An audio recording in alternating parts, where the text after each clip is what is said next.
we're going to mix it up now, and we're going to move to a panel discussion.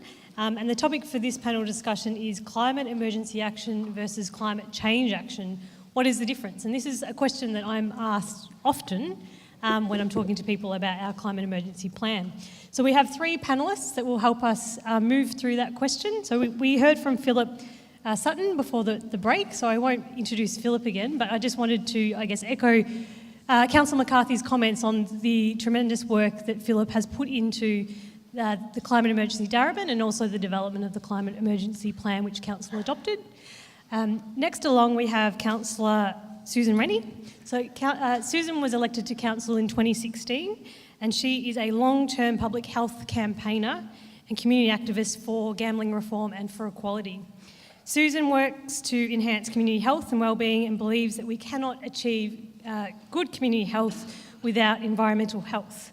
And so applying this lens, she has become a great champion for decisive action to respond to the climate emergency, particularly on Council. And then on the end we have Luke Taylor, who is the Managing Director of Breakthrough, the National Centre for Climate Restoration. Luke has spent over 20 years working in climate and sustainability advocacy and communications. He is deeply committed to the development and promotion of strategy, innovation and analysis that is essential to deliver emergency level mobilisation for a safe climate. So thank you all for coming along today and being on the panel to talk about this topic. What I'll do is I'll ask a couple of questions to get us started and then I'll throw it over to the floor. So get your thinking caps on in terms of questions you'd like to put to the panel. So the first question I think is in the topic is, I guess, what do you think are the key differences that climate emergency framing makes in terms of how we respond as a council or in your particular roles? I'm conscious sitting here that I'm the person up here who has not worked in the environmental movement or on campaigns or in organisations that focus on climate change or the climate emergency. And so my perspective, I suppose, is that of a community member in this regard who did understand that the climate was changing and that we needed to do something, but was dissatisfied with the kind of steady as it goes incremental change approach. And I think that's where the difference with the climate emergency response is that we have to accept that this is going to involve disruption and inconvenient action at times and fundamental changes to the way things are done in our society, whereas I think climate change just suggests that we can adapt and modify the things we do things a bit differently. And I think that climate emergency requires us to fundamentally rethink our society and the way in which we live within it.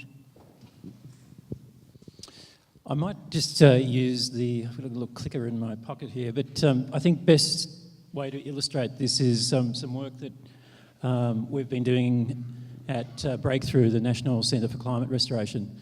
And as part of the work that we've been doing, we've been analysing the different approaches within the movement and within government policy as well. And if you can see over our heads here, the first strategy approach that we've recognised, which I think many of you would be very familiar with, is the approach or the strategy of adaptation. And what we mean by obviously adaptation is responding to the impacts that we're seeing today and also looking into the future and preparing ourselves with what those impacts may be and preparing for that by looking at ways that we can adapt to the ever-increasing problems and the risk which David and Philip and Paul spoke about this morning. So adaptation we see is the first and most common approach, which is used local council, state government and obviously federal government as well.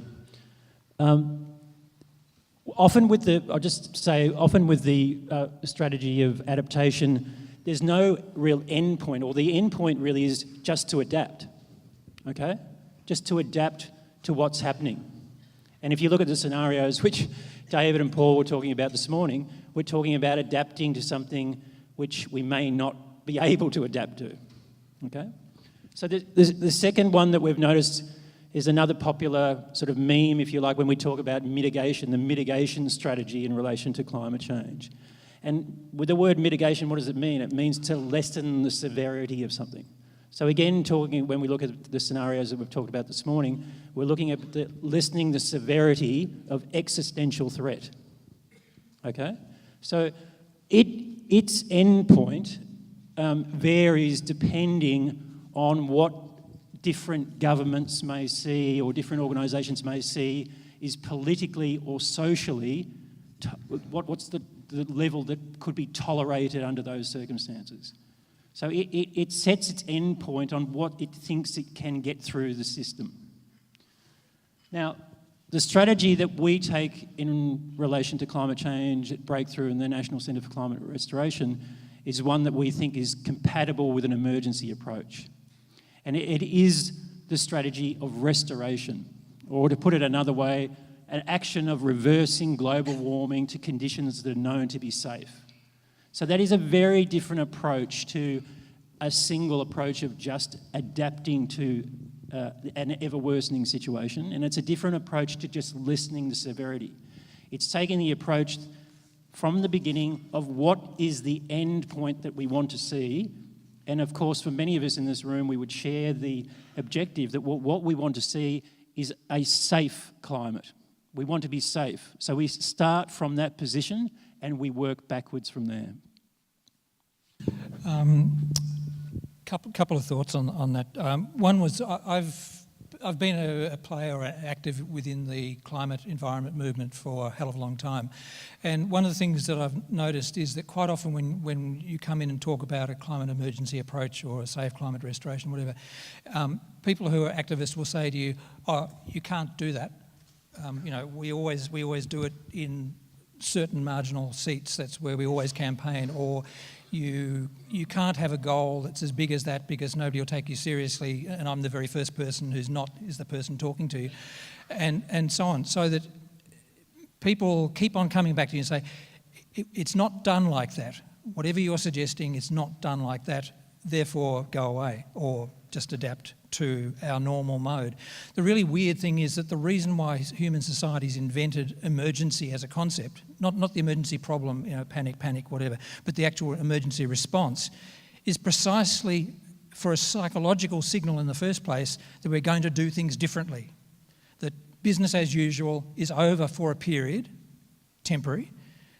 Even reform as usual is over for a period, temporary, and we're going to do things differently. So that's I reckon one of the key differences is that, and the other thing is you can see it in the way that people handle the goals. So for example, in a world of, in a world of Twitter and all that sort of stuff, Facebook, whatever, and one of the biggest types of goals that people have is identity goals. I'm the type of person who cares about the climate. I care about people in the Pacific Islands. I care about the Great Barrier Reef, whatever. I don't actually have to do anything about it, so long as I can make you convinced that I'm the sort of person who cares about it.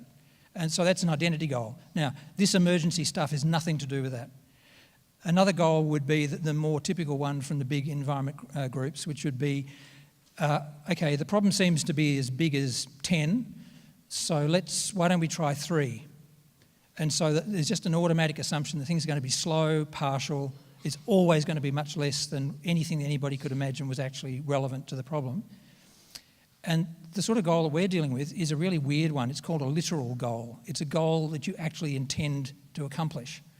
And that's the defining feature of the emergency. Going out of business as usual, going out of reform as usual, and having literal goals that you actually set out to achieve, and you figure out how to do it, and then you do it. Thank you for that. I guess just to get into more detail in terms of what action will look like in an emergency scenario. Paul talked this morning about this flip, and we don't know what it will look like or when it will come. But until that time, what should we be doing? In practical terms. So you've talked about this is where we want to go, but what is some of the practice? We've got a lot of practitioners in the audience in terms of local government officers. We've got some decision makers in terms of elected representatives. What are the tangible things that they should go away and do that would look like a climate emergency response? Well, I mean, I think the first tangible thing is it is a bit of a meta-level strategy, a conversation that needs to happen within your organisation. And I think that's why the first bit maybe seems a little bit hard, because it is high level. unless you get the high level setting right to begin with, then you'll be always playing down at the adaptation and mitigation end. The core architecture to your climate strategy, your climate policy, needs to have the right settings for the paradigm shift that Philip's talking about.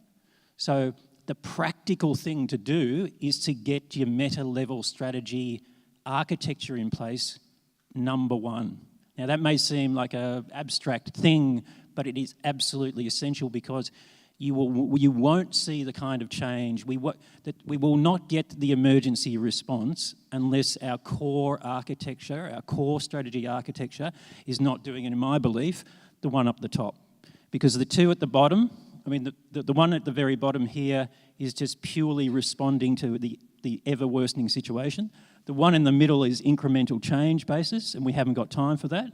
So again, the most tangible thing you can do what Darebin's done, and it's looking at addressing the core policy architecture within inside the organisation, right across the whole organisation. That's the first tangible thing you've got to do. I think a big part of this for local government is ensuring that every staff member within a council understands that responding to the climate emergency is also part of their role. From the people teaching kindergarten, to the people collecting the rubbish, to the people in the leisure centres, everyone has to understand that there is something they can do in their role that will make a difference, and that those actions are just as important as other actions and have to sit alongside them.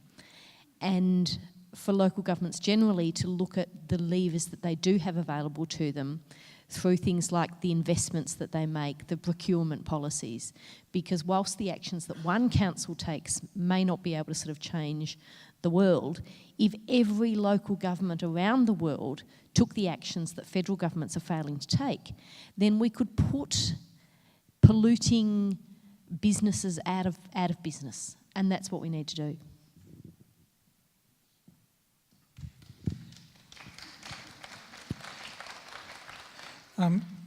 What would it look like?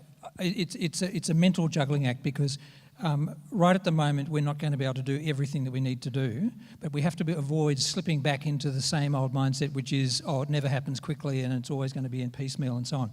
So let's imagine some period of a couple of years into the future, however long that is, and we've now got the national government on side, the state government, and our local governments, a large number of them across the political spectrum, communities, cultural spectrum, and none of them will invest in anything any further which involves emissions. So it's all everything we build, everything we buy is zero emissions right from the get-go. What else? We've got a huge program that all these governments are involved in to take all the excess CO2 out of the air. Now that's going to take a lot of money, which means that the federal government's on the job and the taxing powers are going into that. It's going to take regulation, so they're on the job, and the state governments have strong regulatory powers, so they're on the job doing that. Councils are working with their community to fine-tune how this all gets rolled out in particular, in community contexts, etc.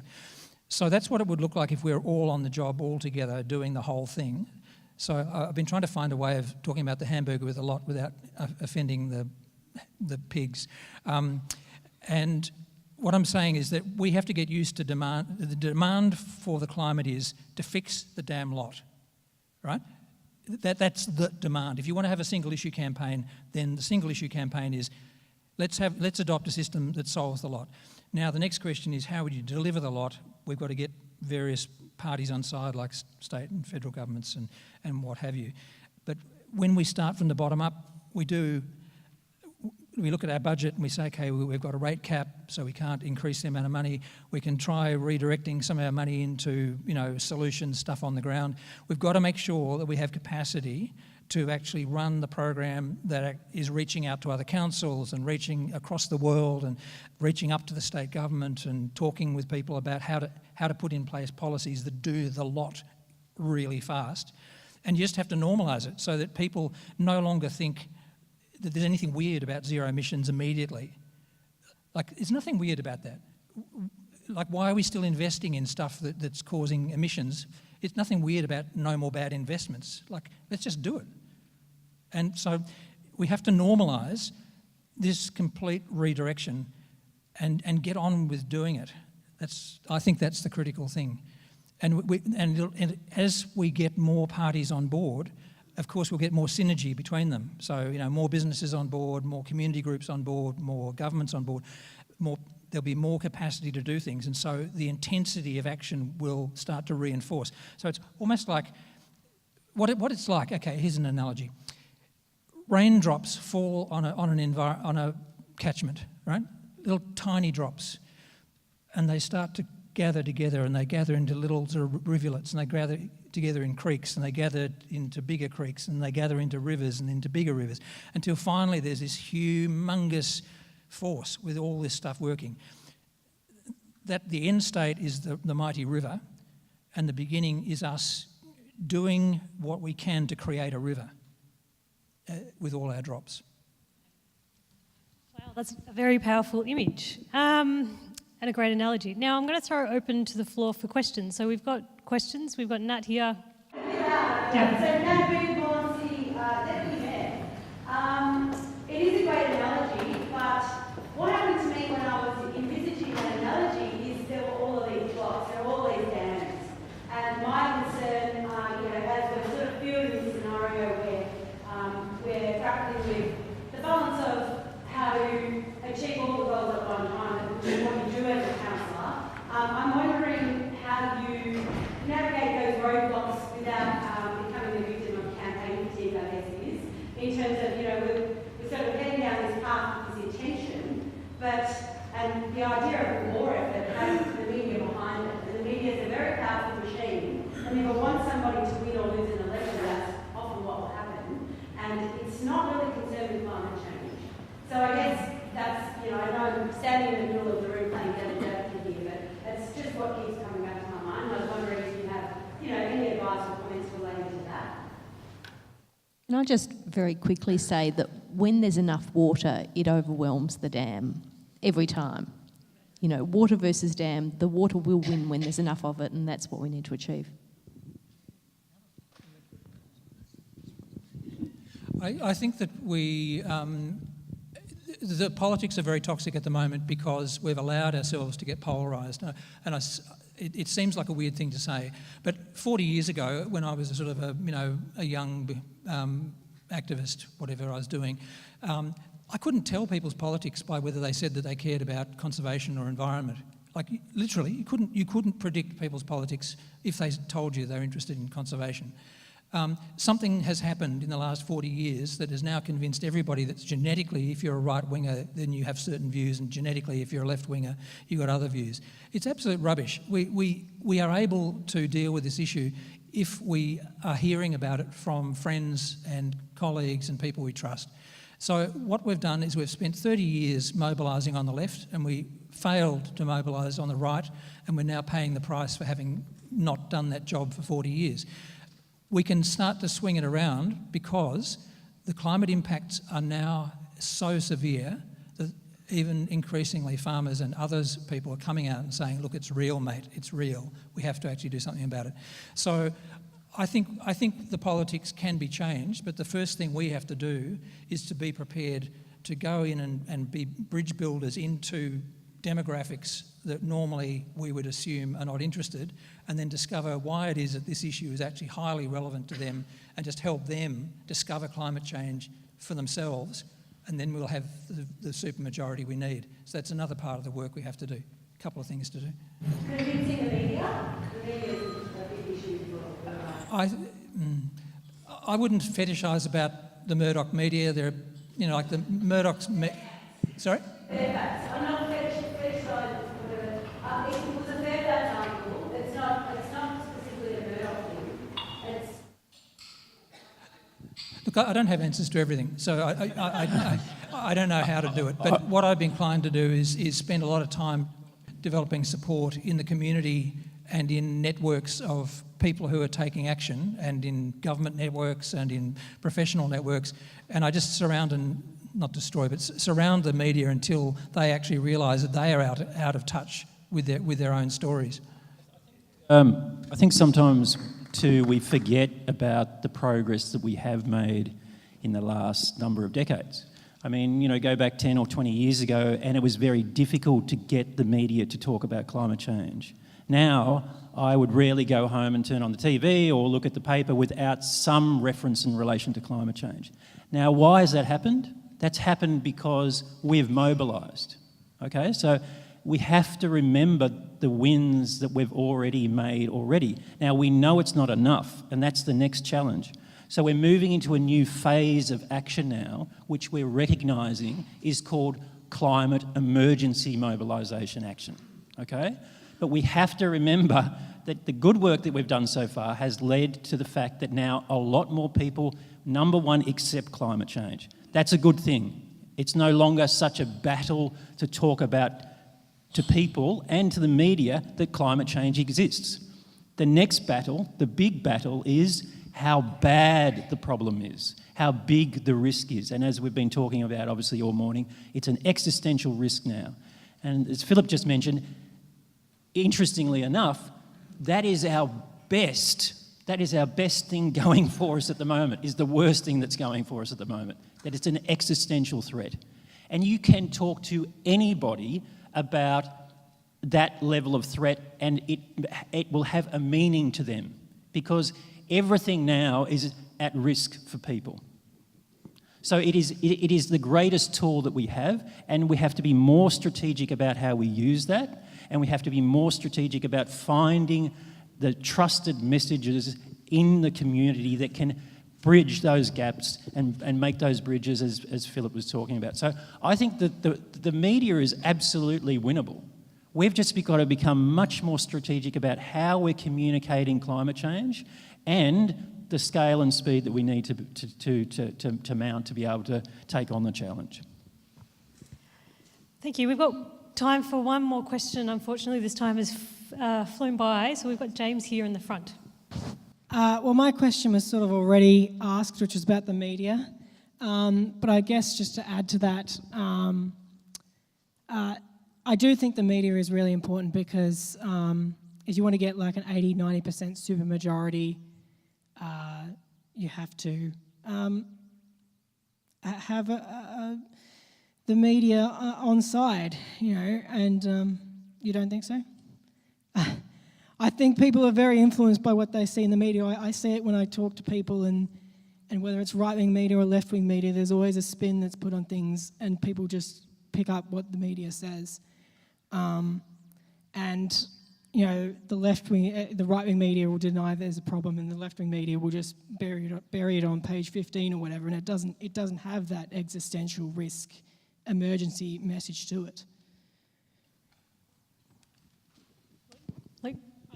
I was just going to quickly point to a fantastic. My two favourite films, climate films. One is The Age of Consequences, which talks about the national security or global security implications. But my first film that I recommend seeing even before that is The Merchants of Doubt.